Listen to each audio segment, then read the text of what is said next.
ఈ jerk reaction తీసుకోవాల్సిన అవసరం లేదు. అందుకే మీరు చూస్తే నేను మంత్రి కరెక్ట్ ఈ రోజుతో నెల అయింది నేను ఛార్జ్ తీసుకుని.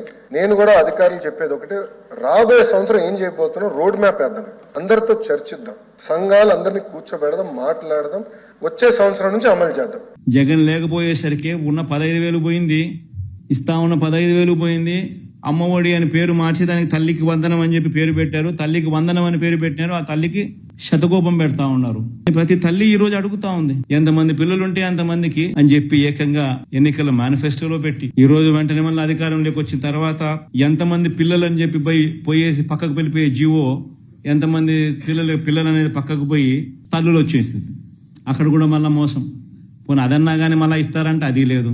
43 లక్షల మంది తల్లులకు ఎదురు చూస్తే 40 లక్షల మంది రాష్ట్రంలో 43 లక్షల మంది తల్లులకు వైఎస్ఆర్సీపీ ఇస్తే 84 లక్షల మంది పిల్లలకు మేలు జరుగుతా ఉంది. ఈ రోజు ఏముంది కనుక్కునేది